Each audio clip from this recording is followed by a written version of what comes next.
একটা ছোট্ট গ্রাম, নাম পদ্মপুর।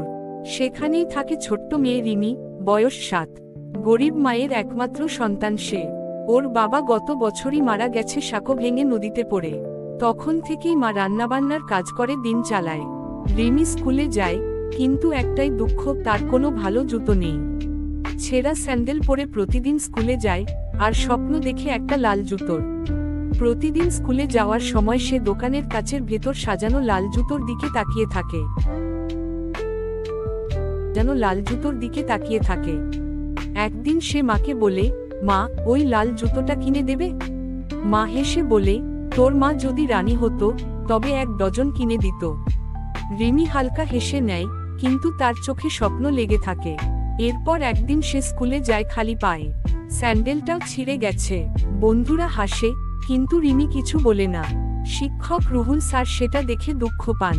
তিনি স্কুলে এসে নিজের টাকায় কিছু দরিদ্র ছেলেমেয়েদের জন্য বই, জামা আর জুতো কিনে আনেন। কিন্তু রিমির জন্য জুতো থাকে না, কারণ তার সাইজ ছিল ছোট। জুতোগুলো বড়দের জন্য। রিমি চুপচাপ বাড়ি ফিরে যায়। মা দেখে আর চোখের জল লুকাতে পারে না। সেদিন রাতে মা ছেঁড়া শাড়ি বিক্রি করে কিছু টাকা জোগাড় করে। সকালে বাজারে গিয়ে এক দোকানে গিয়ে বলে, ভাই, ছোটদের একটা লাল জুতো দেখাও, সবচেয়ে সস্তা। দোকানদার হেসে একটা জুতো দেখায়। মা কাপা হাতে টাকাটা গুনে দেয়। পরদিন সকালে রিমি ঘুম থেকে উঠে দেখে তার পাশে রাখা একটা ছোট প্যাকেট। খুলে দেখে তার সেই স্বপ্নের লাল জুতো জোড়া। সে মাকে জড়িয়ে ধরে বলে, মা, তুই রানী না হলেও তুই আমার জাদুকর। মা হেসে বলে, তোর হাসিটাই আমার সবচেয়ে বড় উপহার। রিমি লাল জুতো পরে স্কুলে যায়।